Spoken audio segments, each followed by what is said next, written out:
Shoot for the moon. Even if you miss, you will land among the stars.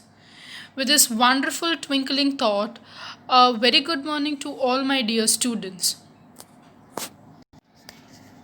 I, Shreya Jadhav, welcome you all to my e-learning channel. And today we are going to learn English Grade 12, Chapter 2, The Lost Spring. Over here we have two stories. The first one is Sometimes I Find a Rupee in the Garbage. And the second story is I Want to Drive a Car. Both the stories are written by Anees Chung. In the previous video of part 1, we have gone through the explanation and reading of the first story, that is Sometimes I Find a Rupee in the Garbage. Over there we have seen how Sahib-e-Alam, a little teenage boy, loses his childhood and how all of a sudden he has his family's responsibilities to be fulfilled. From rag picking, he has become and changed into a person working really hard at tea stalls and helping his family. This is what we have learnt in the first story. Today we are going to learn the second story and we will do the reading and the explanation of the second one, that is I Want to Drive a Car. So before going ahead, let us go through about the author.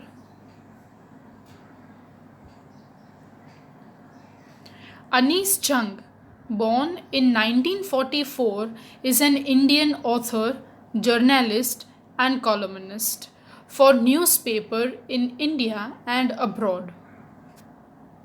Anees was born in Rakola and spent her childhood and adolescence in Hyderabad. She received her education in Hyderabad and in the United States of America. Her parents were both writers.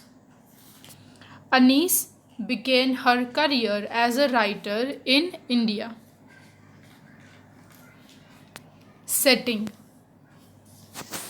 The following stories is an excerpt from her book titled Lost Spring. Stories of Stolen Childhood. Here, the writer Anees Chung analyzes the grinding poverty and traditions which condemn these children to a life of exploitation. Introduction for answers. So, dear students, whenever you write down your question answers, introduction plays an important role because it makes your answer look more presentable. So, here is the introduction which you can write for the second story. Prose name Lost Spring. Author's name Anees Chung. Genre short story. Summary. Here we can see the grinding poverty and tradition which condemn these children to live a life of exploitation. Now in the previous video also we have seen that by genre this is a short story. Now what do you understand or mean by short story? These stories are short and moreover to that over here the characters are in limited number. In the first story, that in the previous video which we have gone through, Sometimes I Find a Rupee in the Garbage. Over there we have seen that we have two characters only. The first one is the writer and the second one is Sahib-e-Alam, the boy.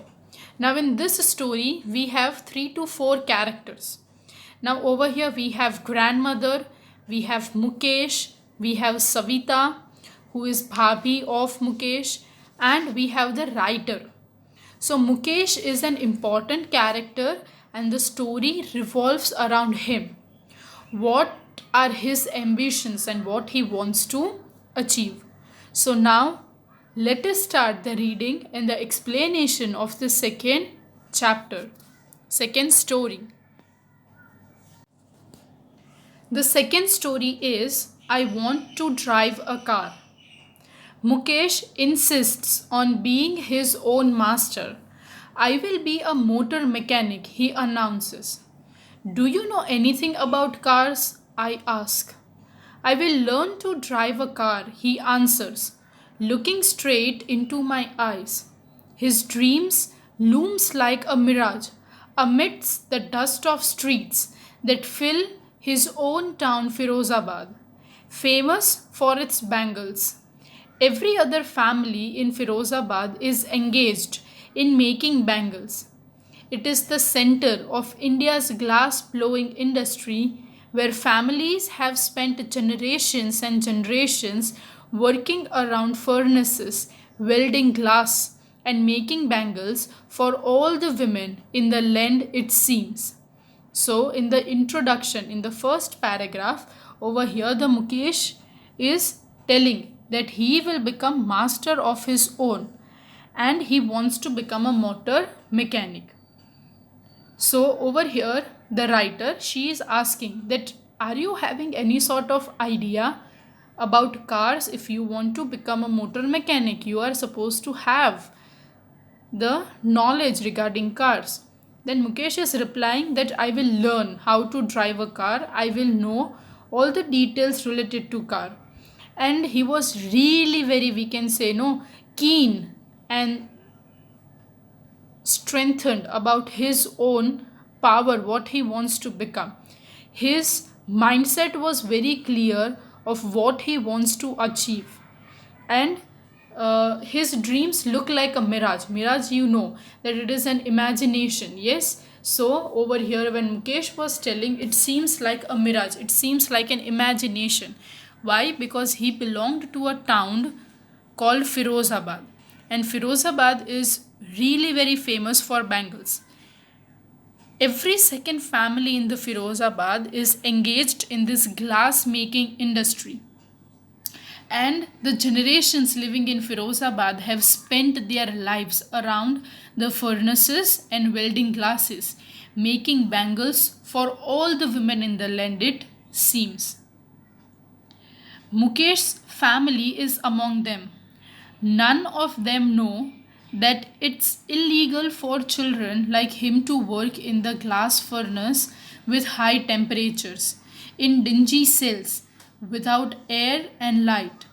And the law, if enforced, could get him and all those 20,000 children out of the hot furnaces where they slog their daylight hours, often losing the brightness of their eyes. Mukesh's eyes beam as he volunteers to take me home, which he proudly says it is being rebuilt. We walk down stinking lanes chalked with garbage, past homes that remain hollows, with crumbling walls, wobbly doors, no windows, crowded with families of humans and animals coexisting in a primeval state. So, now what is happening? Mukesh's family is also one of those families living in Firozabad who are indulged in glass making industry. Now none of them living over there knows that these type of young children are not supposed to work with those hot glass furnaces with that high temperature, because that is considered as child labor. And moreover to that, if the government will come to know about this thing, then almost 20,000 children would be saved from these hard earned work, that is working with the furnaces. Because as they are spending a greater part of their day or life in and around the furnace, there are chances that they lose their brightness of their eyes. But Mukesh was really very excited. He was really very volunteer to take the writer home. And he proudly says that his house is being rebuilt or reconstructed. But when they set out, when they started to walk, there were stinking lanes, means it was not having that pleasant fragrance. Yes, it was smelling really very bad because the lanes were choked with garbages. Moreover to that, the homes were not having proper walls. They were having wobbly doors, means the doors were really very weak. They didn't had any sort of windows, and the house was crowded with families of humans, and not only humans but also animals. All of them used to live in one home, and it seems so that all of them are living in the primeval state, means past state. He stops at the door of one such house, bangs a wobbly iron door with his foot, and pushes it open. We enter a half built shack. In one part of it, thatched with dead grass, is a firewood stove over which sits a large vessel of sizzling spinach leaves. On the ground, in large aluminium platters, are more chopped vegetables. A frail young woman is cooking the evening meal for the whole family. Through eyes filled with smoke, she smiles. Now, what is given over here? The writer and Mukesh, both of them are going to Mukesh house. They are standing at the door, and the iron door was banged open. The house was only half built, okay, half constructed only. The other part of the house was constructed with dead, or we can say no, dry grass, and it was covered up with plastic.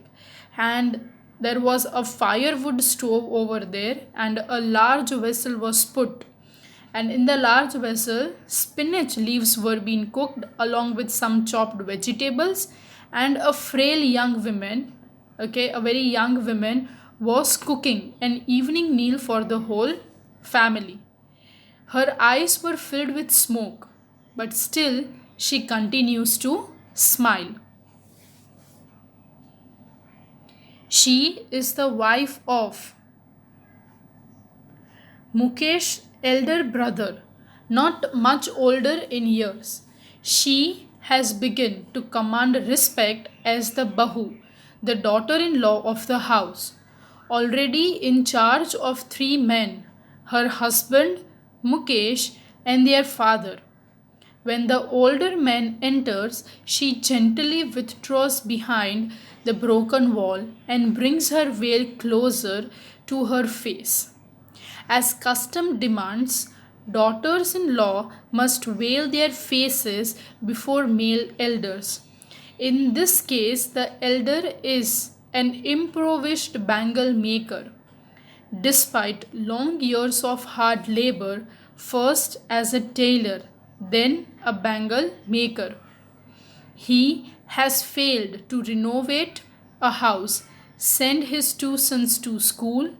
All he has managed to do is teach them what he knows, the art of making bangles.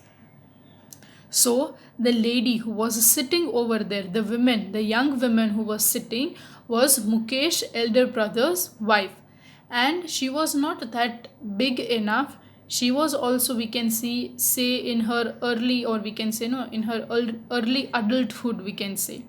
But as she is daughter-in-law, she is considered as Bahu in the family, and now she has taken up the charge of the house, as well as she is responsible for the three men. And the three men are husband, her husband Mukesh, and the father-in-law. And when the older man enters, the young woman, she gently withdraws behind, she moves behind the broken wall and brings her veil. Now veil, we can say no, ghungat. Yes, that veil she is bringing closer to her face. Why? Because it is a tradition that the daughter-in-law are supposed to cover their faces when any elder person enters, specifically males. When they enter, they are supposed to cover their face. Now, as over here we can say lack of education, lack of knowledge. They still follow these customs. And over here, the most elder person over here, the eldest one we can say, is the father-in-law, who himself has his career in bangle making. First, he was a tailor, but later on, he changed his profession as a bangle maker. And what he has done in his whole life, he is unable to make his house, he has failed to renovate it. Moreover to that, he was unable to send his sons to school. But all he has managed to do is one thing, that whatever he knew, he had taught his sons, and that is the art of making glass bangles. It is his karam, his destiny, says Mukesh's grandmother, who has watched her own husband go blind with the dust from polishing the glass of bangles. Can a God given lineage ever be broken? She implies. Born in the caste of bangle makers, they have seen nothing but bangles in the house, in the yard, in every other house, every other yard, every street in Firozabad. Spirals of bangles, sunny gold, paddy green, royal blue, pink, purple, every color born out of the seven colors of the rainbow, lie in mounds in unkempt yards, are piled on four-wheeled handcarts, pushed by young men along the narrow lanes of scanty towns, and in the dark hutments next to the line of flames of flickering oil lamps sit boys and girls with their fathers and mothers, welding pieces of colored glasses into circles of bangles. Their eyes are more adjusted to dark than to the light outside. That is why they often end up losing their eyesight because before they become adults. So, what is given over here? The grandmother of Mukesh, she is telling that this is their karma, this is their destiny. That as they are born in this bangle making family, they cannot do anything else. Now, in olden times, there was a ritual that, for example, if you are born in a family of a cobbler, yes, then the children are supposed to follow the same profession. If you are a bangle maker, okay, then the children, they are also supposed to follow the same tradition. They cannot change their profession. Yes, over here, if you want to become a writer or a doctor, so it is not possible for these sort of people to change their profession. This is the traditional and orthodox mindset which Mukesh's grandmother is suffering through. And in the streets of Firozabad, they find plenty of different colors of bangles, all of the rainbow seven colors they can see. And moreover to that, the men and the women are pushed in the four-wheeled handcarts. Yes, all the bangles are put in the cart and they are being sold. Men, women, and even all the children are forced, or not forced, but eventually they all work in those flames of flickering oil lamps. They sit with their parents, and what they learn is how to make colorful, beautiful circles of bangles. And these children's eyes are more adjusted to the dark and not to the light, because major time they spent around the furnace where everything is dark enough. So what happened? At a very early age, they all lose their eyesights before they even turn into an adult.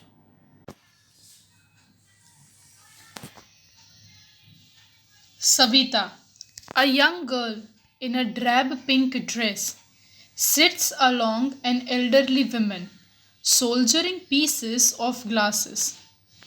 As her hands move mechanically like the tongs of a machine, I wonder if she knows the sanctity of bangles she helps make. It symbolizes an Indian woman's suhag, auspiciousness in marriage. It will draw, it will dawn on her suddenly one day when her head is draped with a red veil, her hands dyed red with henna, and red bangles rolled over her wrist. She will then become a bride, like the old woman beside her who became one many years ago. She still has bangles on her hand. So, what is given over here? Now, we are talking about the daughter in law. Her name is Savita, and she is a young girl. She is draped, means she is wearing a pink dress. She is sitting along that elderly woman, and she is no soldiering the pieces of the glasses. She is arranging it, and her hands are moving so fast that it looks like the machine is working. When she is making these bangles, she eventually doesn't know the importance of those bangles and how auspicious it is for Indian women, because it is considered as a suhag. Okay, that auspiciousness in marriage. Whenever any woman gets married, after that they are supposed to put bangles in their hand. It is considered uh, as their suhags type of thing. And over here, what will happen one day, the same thing will happen with her also, that she will also be dressed up, or she will also be wearing these sort of no clothes, red clothes, because red color symbolizes a good woman. Yes, in the life of Indian people. So over here, she will be also becoming a bride. And the old woman who was sitting over there, she has become one of those brides years ago. And what is the reason why we can say like that? Because she is still having bangles in her hands, in her wrist, but no light in her eyes. एक वक्त शेर भर खाना भी नहीं खाया, she says in a voice drained of joy. She has not enjoyed even one full meal in her entire lifetime. That's what she has reaped. Her husband, an old man with a flowing beard, says, I know nothing except bangles. All I have done is make a house for the family to live in. So over here, that one voice is screeching, and she is telling that they haven't even got one entire meal in her lifetime. Now, because they do not have that much money, whatever food they prepare, major portion they give it to their husbands or to their children. So very little proportion of food is left for them to eat. So, what do they dream about? They only dream about one thing, that at least they would have a really good meal to eat and fill their belly up. And the husband is replying, that old man, the eldest member in the family, is replying that he knows only one thing, and that is to make bangles. And all his life he has done this, and he has made the house for the family. Now, for this bangle making family to have a permanent shelter is also a great achievement what they have done in their life. Hearing him, one wonders if he has achieved what many have failed in their lifetime. He has a roof over his head. So it seems to us, or he thinks like that, that plenty of people do not have permanent home to stay. At least they have got one they have got a roof over their head. The cry of not having money to do anything except carry on the business of making bangles. Not even enough to eat rings in every home. The young men echo the lament of their elders. Little has moved with time. It seems in Firozabad. Years of mind numbing toil have killed all initiative and the ability to dream. So now all of them have only one business to carry out, and that is the business of making bangles. So they do not have plenty of things to get money through. And moreover to that, this young men follow the orders or commands given by the elders, and they have little time to move away from here, and what they have to do is just follow the instructions given by their elders and follow the traditions. Why? Because they cannot think out of box. They are, what we can say, they are following their karma, or they are following their destiny, that they are born in bangle making family, so they are supposed to do that work only. They are in a lineage of that thing, and because of this thing the young men have lost their ability of thinking something out of the box and trying something new. Why not organize yourselves into a cooperative?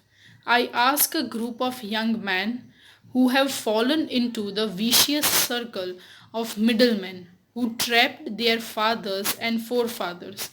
Even if we get organized, we are the ones who will be hauled up by the police, beaten and dragged to jail for doing something illegal, they say. So over here the writer is asking that why don't you organize and form your cooperative? Yes, but the young man tells that we all have fallen into a vicious circle of middlemen, and our fathers and forefathers are following the same tradition. And for example, even if they all get organized and if they formed up union, they would be the first one to be sent or beaten up by the police and dragged to the jail, because they would think that we are doing something illegal. If we are educated and if we follow certain directions, then it is okay. But if a labor class does the same thing, it is not accepted by the public.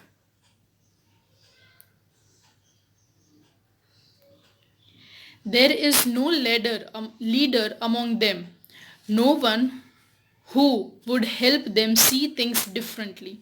Their fathers are as tired as they are. They talk endlessly in a spiral that moves from poverty to apathy, to greed and to injustice. Listening to them, I see two distinct worlds. One of the family caught in poverty, in a web of poverty burden. So, what is given over here, that when the writer was talking to these people, yes, what she has understood, that they are now caught in this no vicious circle of poverty, and they only grumble about that they are not having sufficient no justice, food, greed, injustice, plenty of things are happening with them, and now they have adopted also to live like that. But they are not thinking that if we want to change our future and our upcoming generations future, we are supposed to take an initiative, a step ahead, so that we can work even better. And this mindset is not only of the of the eldest people in the family, but even this is the mindset of the young generation in the family also, because always they are being called up in that manner only, by the stigma of caste in which they are born. The other, a vicious circle of sahukars, the middlemen, the policemen, the keepers of law, the bureaucrats, and the politicians. Together, they have imposed the baggage on the child that he cannot put down. Before he is aware, he accepts it as naturally as his father.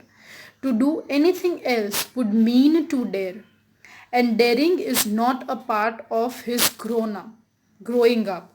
When I sense a flash of it in Mukesh, I am cheered. I want to be a motor mechanic, he repeats. So, what is given over here?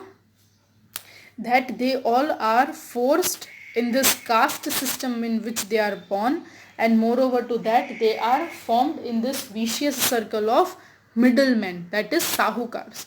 And this middlemen includes the policemen, the keepers of law, the bureaucrats, the politicians, everyone. And they all together imposed baggage on the child that they cannot put down.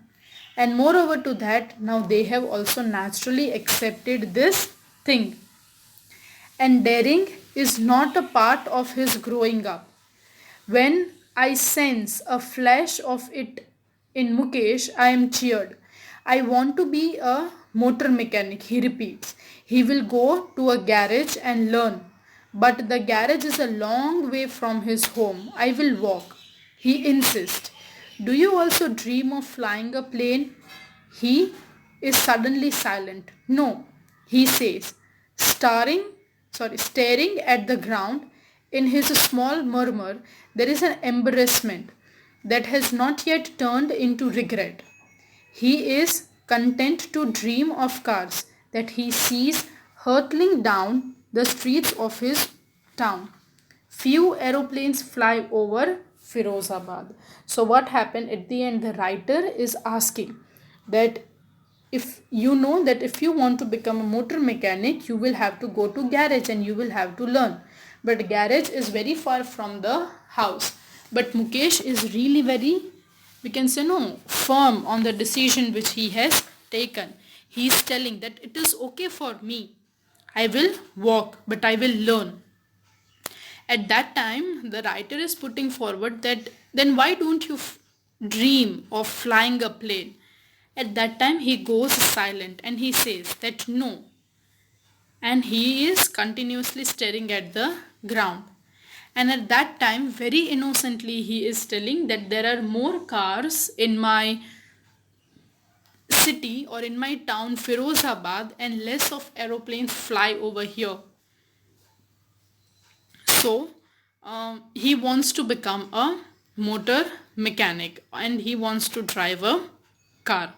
So, over here, we can come to know that how he is thinking out of the box, but he has only courage to see what is in his town only. He is not having that outwardness of he can become even better than it. So, over here, the chapter ends. I hope you all have understood. If you still find any doubt or queries, you can comment down in the comment section. Thank you and have a nice day, everyone.